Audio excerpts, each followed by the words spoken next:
Hello friends, कैसे सभी बच्चों। हम आज आपके सामने टॉप 50 क्वेश्चन का ये वीडियो नंबर 4 लेके आ रहे हैं। इससे पहले हम आपके लिए 3 वीडियो बना चुके हैं, जिसमें क्वेश्चन नंबर 30 तक हम आपको क्वेश्चन बता चुके हैं और ये क्वेश्चन बोर्ड पैटर्न के अकॉर्डिंग बनाए गए हैं। और आप इन क्वेश्चनों को सोल्व करते हैं तो आप अपने कम्प्लीटली हर टॉपिक के अकॉर्डिंग आप क्वेश्चन सोल्व कर सकते हैं। चलिए बच्चों, अब हम चलते हैं क्वेश्चन नंबर 31 पे। क्वेश्चन नंबर 31 क्या कह रहा है हमारा? कारण दीजिए कि ऑर्थो नाइट्रोफिनॉल पैरा नाइट्रोफिनॉल से अधिक वाष्पशील होता है, क्यों? हमें ये बताना है कि जो ऑर्थो नाइट्रोफिनॉल है वो पैरा नाइट्रोफिनॉल से मोर वोलेटाइल है। तो ये हमको बताना है। तो देखो स्टूडेंट्स, ये हमारे पास ऑर्थो नाइट्रोफिनॉल की स्ट्रक्चर है, जिसमें क्या बन रहा है? हाइड्रोजन बॉन्ड का फॉर्मेशन हो रहा है। और अगर हम बात करें पैरा नाइट्रोफिनॉल की, तो बच्चों इस पैरा नाइट्रोफिनॉल में टू डिफरेंट मॉलिक्यूल्स आपस में एक बॉन्ड के थ्रू जुड़ते हैं, जिसको बोलते हैं हम इंटर मॉलिक्यूलर हाइड्रोजन बॉन्ड। तो देखिए बच्चों, आप सबको पता है कि ऑर्थो नाइट्रोफिनॉल में वीक इंटरमोलिकुलर हाइड्रोजन बॉन्ड मिलता है, यानी कि दुर्बल अंतः आणविक हाइड्रोजन बंध मिलता है। इसलिए अणुओं का संगुणन घट जाता है। अगर अणुओं का संगुणन घटेगा तो वाष्पशीलता बढ़ जाएगी। लेकिन यही केस अगर हम पैरा नाइट्रोफिनॉल में देखेंगे बच्चों, तो इसमें स्ट्रॉन्ग इंटरमोलिकुलर हाइड्रोजन बॉन्ड मिलेगा बिटवीन मॉलिक्यूल्स, जिससे क्या होता है? अणुओं का संगुणन बढ़ता है तो वाष्पशीलता घटती है। तो देखिए बच्चों, ये ऑर्थो नाइट्रोफिनॉल है, इसमें weak intramolecular hydrogen bond है, therefore decreased molecules of association of molecules, then increased volatility. But in para-nitrophenol present in strong intermolecular hydrogen bond between molecules, therefore increased association of molecules, then decreased volatility. तो बच्चों एक simple सा question है कि orthonitrophenol जो होता है वो ज़्यादा वाष्पशील होता है, क्योंकि बंधन जो होता है वो दुर्बल होता है। तो ये था हमारा क्वेश्चन नंबर 31 और हमको इसका आंसर इसी तरीके से इसी पैटर्न में देना होगा। चलिए अब देखते हैं क्वेश्चन नंबर 32 कि सुक्रोज से एथेनॉल फॉर्मेशन का मेथड आपको बताना है। सुक्रोज जैसा आप सभी जानते हैं C12H22O11, इसका मोलिकुलर फॉर्मूला। हमने इन्वर्टेस एंजाइम की उपस्थिति में इसका फर्मेंटेशन किया, केडवन किया, जिससे क्या ग्लूकोज और फ्रक्टोज का फॉर्मेशन हुआ। ग्लूकोज में एक फंक्शनल ग्रुप जो होता है बच्चों, वो क्या होता है? एल्डिहाइड होता है, CHO एल्डिहाइड होता है। और जो फ्रक्टोस होता है उसमें फंक्शनल ग्रुप कीटोन होता है, इसमें CO ग्रुप होता है, ये कीटोन ग्रुप होता है। और जो बनने वाला ग्लूकोस होता है C6H12O6, ये ग्लूकोस है। जाइमेस एंजाइम की प्रेजेंस में बच्चों इसमें फर्मेंटेशन होता है, किण्वन होता है, और ये बना देता है 2 मोल एथिल एल्कोहल के और 2 मोल CO2 के बना देता है। तो ये बच्चों हमने बताया आपको कि सुक्रोज से किस तरीके से एथेनॉल का फॉर्मेशन होगा। चलिए अगले अगले पेज पे चलते हैं, अगले क्वेश्चन की ओर बढ़ते हैं। और क्वेश्चन नंबर 33, एल्कोहल का विकृतीकरण किसे कहते हैं, यानी कि डीनेचुरेशन ऑफ एल्कोहल कैसे किया जाता है? स्टूडेंट्स, एल्कोहल का डीनेचुरेशन से मीन्स होता है कि एल्कोहल जो पीने योग्य एल्कोहल होती है उसको पीने अयोग्य बना दिया जाए। यानी कि जो ड्रिंकिंग एल्कोहल होती है वो उसको क्या बन जाए कि ड्रिंकिंग पर्पज उसका क्या कर दे, अनयूजुअल बना दे, या उसको आप केपेबल बना दे, अयोग्य बना दे, जिससे आप उसको पी नहीं सकते। तो आपको इसमें क्या करना है? इसमें आपको ऐड करना होगा एक तो कॉपर सल्फेट, जो कि इसको कलर प्रोवाइड करवाता है। और एक इसमें फाउल स्मेलिंग लिक्विड सब्सटेंस होता है, दुर्गंधयुक्त तरल पदार्थ, पिरिडीन, उसको मिला देते हैं। उन दोनों को मिलाने पर ये जो एल्कोहल होती है वो क्या बन जाती है? पीने अयोग्य बन जाती है। तो आपको दो चीज़ें मिलानी, एक पिरिडीन मिलाना है और एक क्या मिलाना है बच्चों? एक कॉपर सल्फेट मिलाना होगा। ये दोनों मिला देते हैं बच्चों। तो उस कंडीशंस में हम देखते हैं यहाँ पर कि जो आपका एल्कोहल है वो पीने अयोग्य बन जाता है। तो ये था अपना क्वेश्चन नंबर 33। चलिए बच्चों क्वेश्चन नंबर 34 पे चलते हैं। हमको अब अभिक्रियाओं को पूर्ण करना है। Complete the following equation. सबसे पहले हमको यहाँ पर सोडियम तर्तीयक ब्यूटोक्साइड दिया है, सोडियम टर्सरी ब्यूटोक्साइड, और उसकी रिएक्शन हमको मेथिल ब्रोमाइड से करवानी है। ये विलियमसन सिंथेसिस रिएक्शन है, विलियमसन संश्लेषण रिएक्शन है। यहाँ से NaBr रिलीज हो जाएगा और मेथिल की एंट्री O के साथ हो जाएगी। तो ये एक ईथर बन गया, मिथोक्सी मिथाइल मिथोक्सी यानी कि टू मिथोक्सी प्रोपेन बन गया। ये एक मिक्स्ड ईथर है। लेकिन बच्चों अगर हम यहाँ एल्काइल हैलाइड तो 3 डिग्री वाला ले रहे हैं और उसकी हम स्मॉल एल्कोक्साइड से रिएक्शन करवाते हैं, तो बच्चों यहाँ पर एलिमिनेशन रिएक्शन ज़्यादा परफॉर्म होती है, प्रायोरिटी में एलिमिनेशन आती है, यानी कि यहाँ पर विलोपन अभिक्रिया होने लगेगी प्रतिस्थापन की जगह पर। तो देखिए आप यहाँ प्रोडक्ट देखिए, समझिए कि क्या प्रोडक्ट बन रहा है। यहाँ से H, इस CH3 से H और ये OCH3 मिलकर मेथेनॉल बना देंगे, और Na और Br मिलकर NaBr बना देंगे।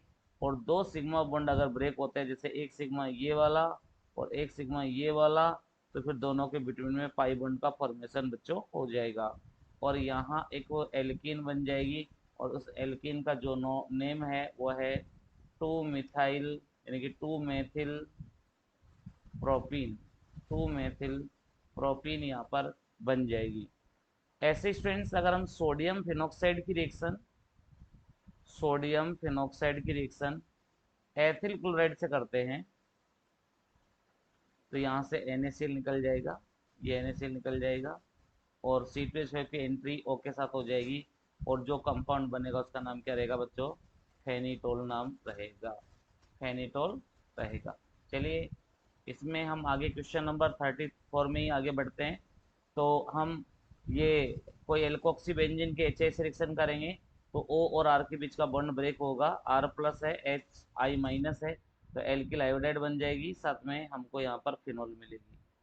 ऐसे स्टूडेंट्स अगर हम देखें, ये ईथर है हमारे पास, मिक्स्ड ईथर है, इसके HI से रिएक्शन करवाएंगे, तो देखिए 3 डिग्री वाला जो एल्कोक्साइड होता है वो क्या करता है, 3 डिग्री वाला एल्काइल ग्रुप होता है, वो 3 डिग्री कार्बोकेटायन बनाएगा, इसलिए उस पर I माइनस ईजिली अटैक करेगा और टर्सरी ब्यूटाइल आयोडाइड का यहाँ फॉर्मेशन हो जाएगा, साथ में मेथेनॉल भी यहाँ बन जाएगा।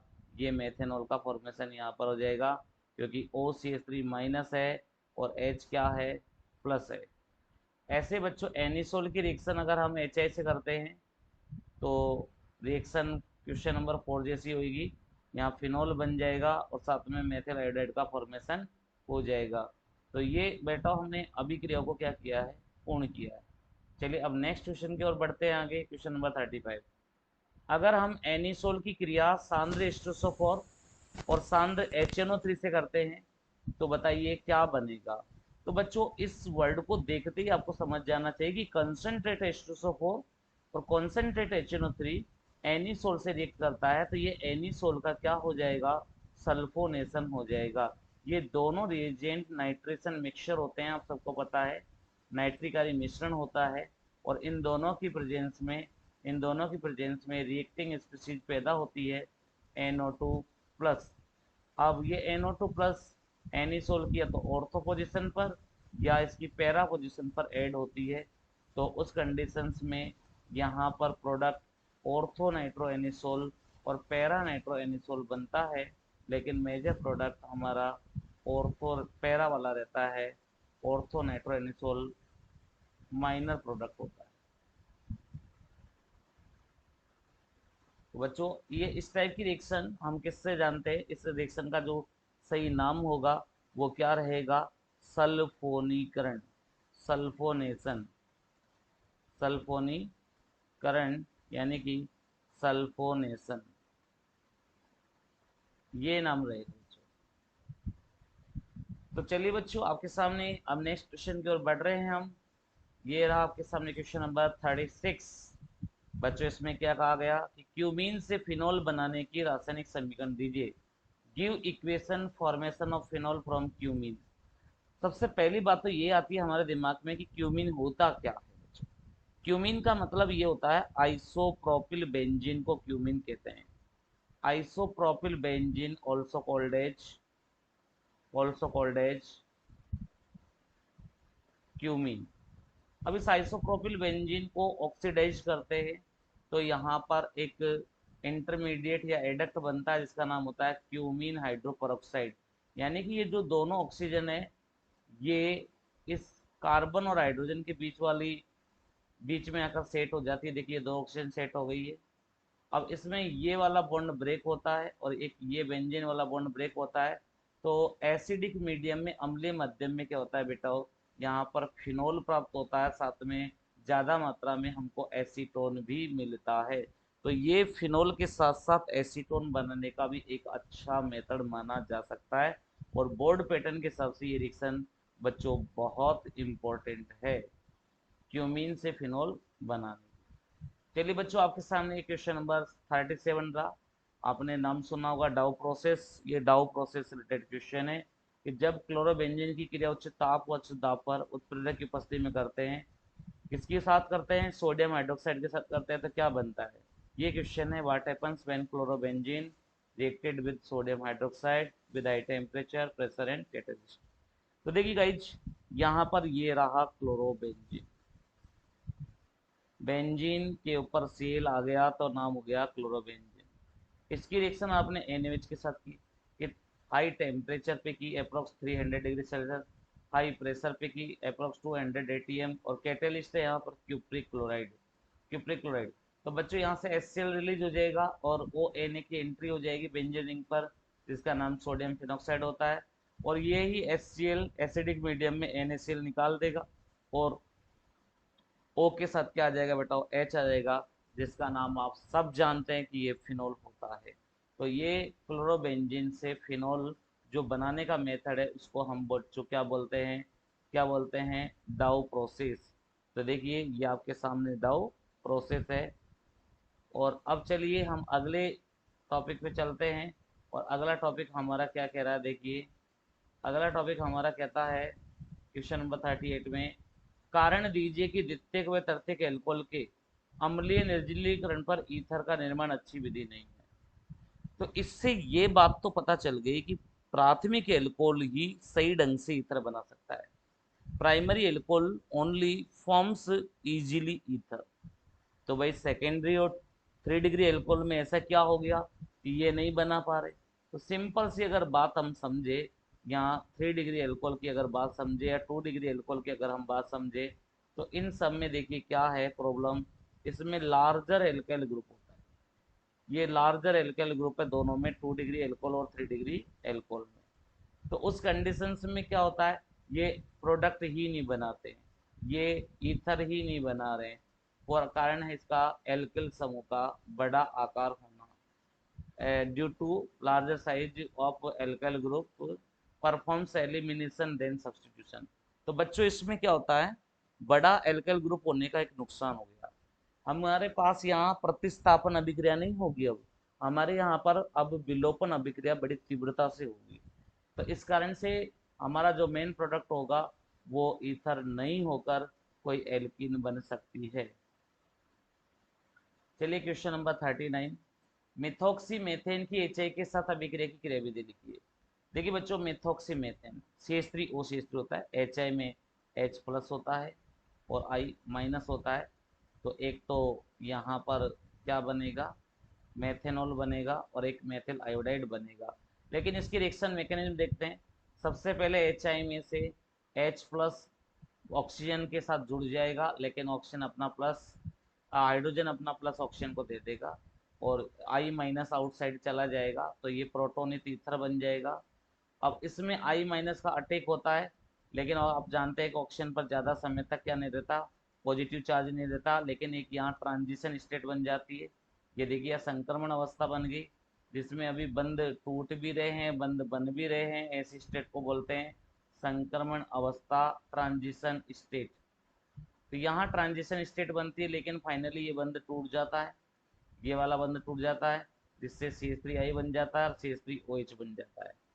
लेकिन अगर बच्चों आपने HI को आधिक्य में ले लिया, यानी कि आपने HI को एक्सेस में ले लिया, तो उस कंडीशन में मेथेनॉल पे पहला अटैक H+ का होगा। ये देखिए, ये फर्स्ट अटैक H+ का हम करवा रहे हैं, ये H+ है, इसका अटैक हो रहा है, तो ये प्रोटोनित एल्कोहल बनेगा, साथ में I- बनाएगा।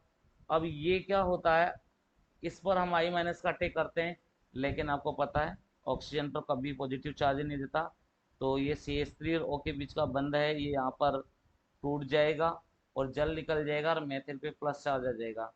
जैसे ही मेथिल पे प्लस चार्ज आएगा बेटा, तो I- इससे क्रिया करके मेथिल आयोडाइड बना देता है।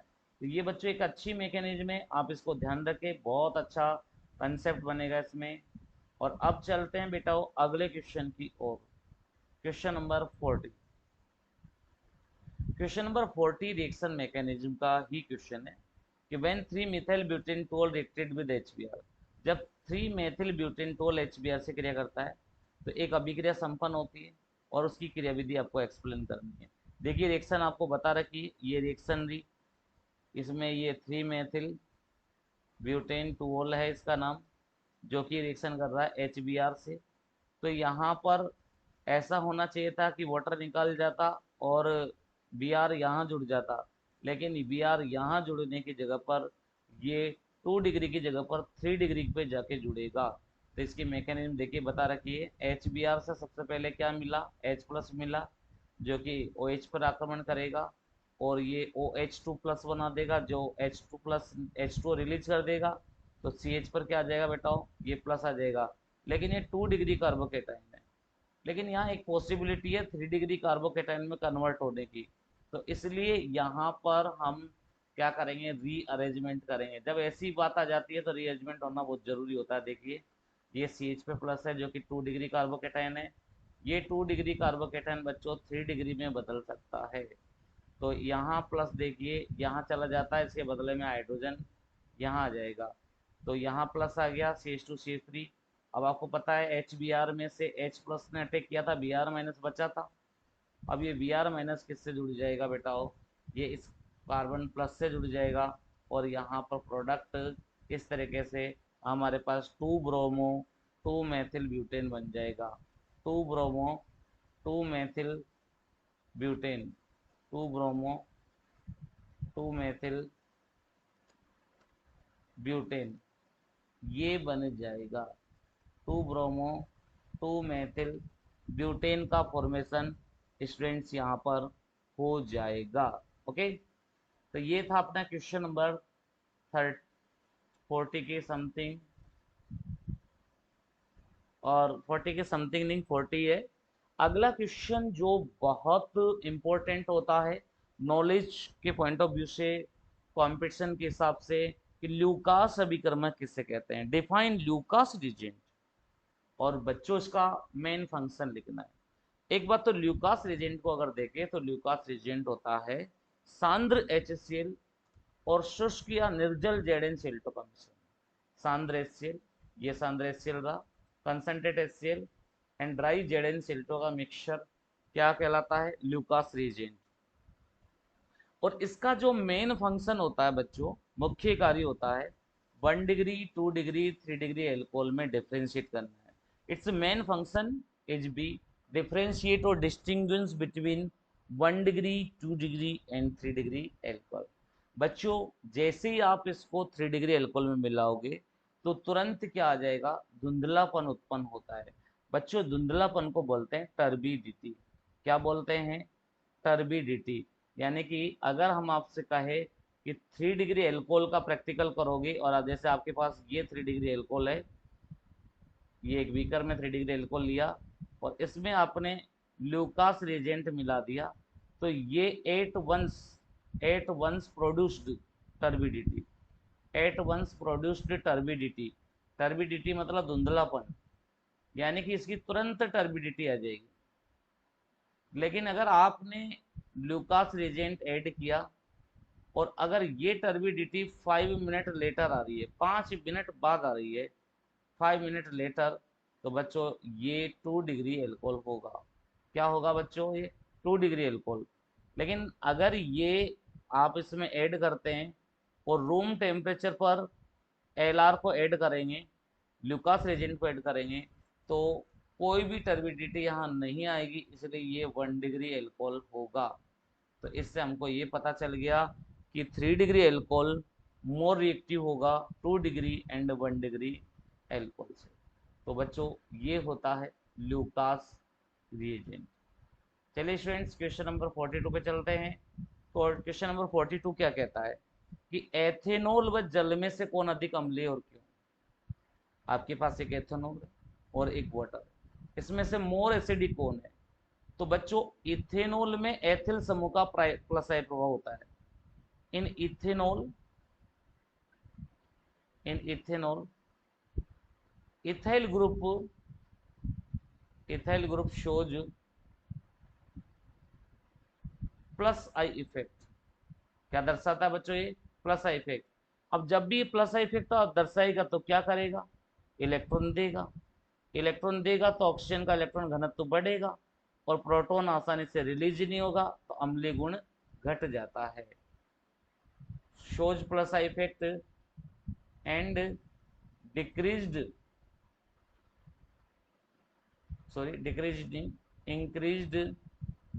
Increased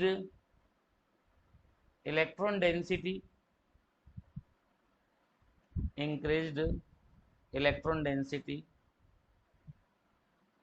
of oxygen atom then decreased acidic properties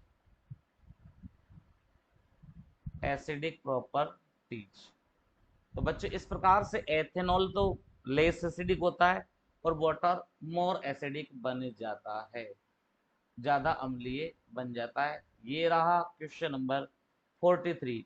बच्चों इस क्वेश्चन में हमको x तथा y को आइडेंटिफाई करना है। कुछ रिएक्शन दे रखी है और उसमें आपको x और y को आइडेंटिफाई करना है। जैसे आपको BDC दिया, उसको बॉईल किया, बॉईल करने पर क्या होगा, पानी पिलाना पड़ेगा और यहाँ से N2 प्लस HCl यहाँ रिलीज होएगा और C6H5 के साथ OH आएगा, तो बच्चों क्या बन जाएगा, फिनोल। तो यहाँ जो X है वो क्या है, फिनोल है। लेकिन बने हुए फिनोल की रिएक्शन आपने एसिटाइल क्लोराइड से रिएक्शन कर दी, तो बच्चों यहाँ से क्या होगा, इसकी ऑर्थो पोजीशन पर COCH3 की एंट्री हो जाएगी और देखिए यहाँ ऑर्थो हाइड्रोक्सी एसिटोफिनोन और पैरा हाइड्रोक्सी एसिटोफिनोन बनने की पॉसिबिलिटी बढ़ जाएगी। हालांकि इसमें एक केस और बन सकता है बच्चों, अगर हम इस प्रोडक्ट को थोड़ा सा इरेज कर दे तो एक प्रोडक्ट और बनने की पॉसिबिलिटी है। यहाँ पर ये प्रोडक्ट नहीं बनकर हम ये भी बना सकते हैं। यहाँ पर स्टूडेंट्स देखिए क्या काम हो सकता है, ये भी प्रोडक्ट यहाँ पर बन सकता है। देखिए यहाँ से HCl निकल जाएगा और बन जाएगा C6H5OCO CH3, यानी कि बेंजील फेनिल इथेनोएट भी यहाँ बन जाएगा, फेनिल एथेनोएट भी यहाँ बन सकता है। तो स्टूडेंट्स आपको याद क्या रखना है, फेनिल एथेनोएट याद रखना है। अगर यहाँ LCl3 दे देते तब फिर अपन सोचते कि ऑर्थो और पैरा बनता, लेकिन यहाँ पर केवल गर्म कर रखा है, LCl3 नहीं दे रखा, तो आंसर सही जाएगा फेनिल एथेनोएट। ऐसे बच्चों अगर क्वेश्चन नंबर सेकंड को देखें हम, तो यहाँ क्वेश्चन नंबर सेकंड में एथेनॉल को कॉपर 573 की उपस्थिति में गर्म किया जा रहा है। अब देखो बेटा ये देखते ही आपको दिमाग में आ जाना चाहिए कि यार ये तो सर ने डिहाइड्रोजनेशन में बताया था, और एथेनॉल क्या बनाता है, एसीटेल्डिहाइड, और आपको पता है कि एसीटेल्डिहाइड बन जाता है तो गिरनार्ड रिएजेंट रिएक्ट करके पहले एडक्ट बनाता है, युगोत्पाद बनाता है, जो अम्लीय जल अपघटन पर 2 डिग्री एल्कोहल देता है। डायरेक्ट भी आप याद रख सकते हैं कि एसिटाल्डिहाइड गिरनार्ड अभिकर्मक से क्रिया करके अगर वो हाइड्रोलाइसिस करता है तो 2 डिग्री एल्कोहल ही बनाएगा। तो ये आपको ध्यान रखना होगा। चलिए बच्चों क्वेश्चन नंबर 44। क्या होता है जब फिनॉल की क्रिया कम ताप की उपस्थिति में ब्रोमीन से कार्बन डाइसल्फाइड कम ध्रुवीय विलय की उपस्थिति में करते हैं? What happens when phenol treated with Br2 in the presence of low temperature and less porosity molecule? तो ये रिएक्शन आपने पढ़ी होगी, समझी होगी कि अगर आप फिनोल को देखते हैं तो फिनोल की रेजोनेटिंग स्ट्रक्चर में ये पता है कि इसकी ऑर्थो और इसकी पैरा पोजीशन पर इलेक्ट्रॉन डेंसिटी इंक्रीज होती है। तो जब Br2 का अटैक करवाते हैं तो ये Br या तो इसकी ऑर्थो पोजीशन पे जुड़ेगा या पैरा पे जुड़ेगा, तो या तो ऑर्थो ब्रोमोफिनोल बनाएंगे या पैरा ब्रोमोफिनोल बनाएंगे, ऑर्थो ब्रोमोफिनोल, और दूसरा बनेगा बेटा यहाँ पर पैरा ब्रोमोफिनोल, पैरा ब्रोमोफिनोल। और आपको पता है कि मेजर प्रोडक्ट कौन सा होता है? Para bromophenol. तो ये ऑर्थो ब्रोमोफिनोल बना है और ये बना है पैरा ब्रोमोफिनोल। ये बहुत सिंपल रिएक्शन थी। और चलते हैं अब अगले क्वेश्चन पे, क्वेश्चन नंबर 45। कोल्बे अभिक्रिया की समीकरण लिखिए। कोल्बे अभिक्रिया में सब जानते हैं फिनोल की रिएक्शन सोडियम हाइड्रोक्साइड से करते हैं, यहाँ से वाटर रिलीज होता है और ये वाटर रिलीज होने के बाद में Na की एंट्री हो जाएगी O के साथ, और CO2 और H प्लस की प्रेजेंस में यहाँ COOH आ जाएगा, यानी कि CO2 ऑर्थो पोजीशन पे जुड़ेगा, फिर HCl की प्रेजेंस में ये NaCl निकाल देगा और O के साथ H आ जाएगा, तो यहाँ बन जाएगा बेटा सैलिसिलिक अम्ल। चलिए बच्चों क्वेश्चन नंबर 46 पे बढ़ते हैं। बीडीसी से फिनोल बनाने की समीकरण। अभी थोड़ी देर पहले मैंने बेंजीन डाइएजोनियम क्लोराइड बीडीसी के बारे में बताया था कि ये जब रिएक्शन करता है तो N2 प्लस HCl निकल जाएगा और पानी का OH यहाँ बेंजीन रिंग पर जुड़कर क्या बना देगा बेटा? ये फिनोल बना देगा। ऐसे ही बच्चों नेक्स्ट क्वेश्चन, डार्जन प्रक्रम की समीकरण लिखिए। जैसा आप सब जानते हैं डार्जन प्रक्रम, फिनोल की रिएक्शन किससे करानी पड़ती है? थायोनिल क्लोराइड से। ये हम थायोनिल क्लोराइड से रिएक्शन करवा रहे हैं in the presence of pyridine। तो आप जानते हैं SOCl2 का एक Cl किसके साथ रिएक्ट करेगा? ROH के साथ रिएक्ट करेगा। आप इसको ऐसे भी समझ सकते हैं, आप इसको ऐसे भी लिख सकते हैं SOCl2, और देखिए बाय प्रोडक्ट और मेन प्रोडक्ट निकाल देंगे RCl, SO2 और HCl। तो यहाँ SO2 और HCl तो उड़ जाते हैं दोनों, लेकिन RCl बचता है। तो it is a best method, it is a best method for preparation of RCl, it means halo alkane. तो बच्चों ये हेलो एल्केन बनाने का, हेलो या क्लोरो एल्केन बनाने का एक अच्छा मेथड होता है। क्वेश्चन नंबर 48 पे चलते हैं बच्चों, बहुत सिंपल सिंपल है। फिनोल का बॉइलिंग पॉइंट समान अणुभार वाले यौगिकों जैसे हाइड्रोकार्बन, ईथर, हेलोरिन से हाई क्यों होता है? यानी कि boiling point of phenol is be higher than comparable molecular mass of hydrocarbon, ether and hydrocarbon. तो यानी कि बच्चों हमसे फिनोल की चर्चा की, तो देखो ये फिनोल मॉलिक्यूल है। इस फिनोल मॉलिक्यूल में क्या हो रहा है? इस फिनोल मॉलिक्यूल में जो एक मॉलिक्यूल की ऑक्सीजन और दूसरे मॉलिक्यूल की हाइड्रोजन के बीच में inter molecular hydrogen bond forms हो जाता है ऐसे, जिससे अणुओं का संगुणन बढ़ जाता है और बेटाओ बॉइलिंग पॉइंट का मान भी बढ़ जाएगा। यहाँ एसोसिएशन ऑफ मॉलिक्यूल्स भी इंक्रीज हो जाता है इस बॉन्ड के कारण। तो देखिए ये बॉन्ड बना देते हैं आपके लिए, और ये बॉन्ड रहा जो बना है इनके बिटवीन में, इसकी हाइड्रोजन और ये ऑक्सीजन, ये हाइड्रोजन ये ऑक्सीजन, ये हाइड्रोजन ये ऑक्सीजन, तो ये इंटरमोलिकुलर हाइड्रोजन बॉन्ड बन गया, इंटरमोलिकुलर हाइड्रोजन बॉन्ड। इससे क्या होता है? अणुओं का संगुणन हो जाता है, यानी कि molecules are associated to each other and increase the boiling point of phenol. तो ऐसे बच्चों ये फिनोल का क्या बढ़ जाएगा? क्वथनांक बढ़ जाएगा। चलिए आपके सामने क्वेश्चन नंबर 49 आ रहा है। क्वेश्चन नंबर 49 क्या कहता है कि फिनोल व कार्बोक्सिलिक अम्ल में विभेद के लिए केमिकल टेस्ट दो। अगर आप फिनोल और कार्बोक्सिलिक अम्ल में केमिकल टेस्ट करना चाहते हैं तो आप सोडियम बाइकार्बोनेट या सोडियम कार्बोनेट के साथ दोनों की रिएक्शन करवा के बताइए। तो अगर हम फिनोल की रिएक्शन इसके साथ करते हैं सोडियम बाइकार्बोनेट के साथ तो कोई रिएक्शन नहीं होती है। इससे पता चलता है कि phenol is a weak acid. इससे क्या पता चलता है कि फिनोल क्या है, वीक एसिड है। Phenol is a weak acid. Phenol एक दुर्बल अम्ल है, अतः यह सोडियम बाइकार्बोनेट को therefore therefore it can not decomposed it can not decomposed sodium bicarbonate. इसलिए यानी कि फिनोल एक दुर्बल अम्ल है, इसलिए यह सोडियम बाइकार्बोनेट को अपघटित नहीं कर पाता। लेकिन आप जानते हैं कि ये वीक एसिड था, फिनोल वीक एसिड था, लेकिन RCOH स्ट्रॉन्ग एसिड होता है जो सोडियम बाइकार्बोनेट को क्या कर देता है, डिकम्पोज कर देता है, और RCOONA H2 और CO2 का फॉर्मेशन करता है। तो बच्चों,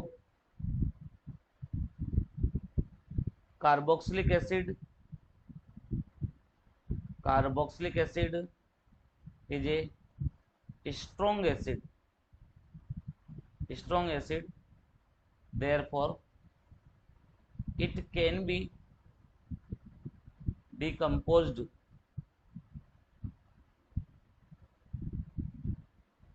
NaHCO3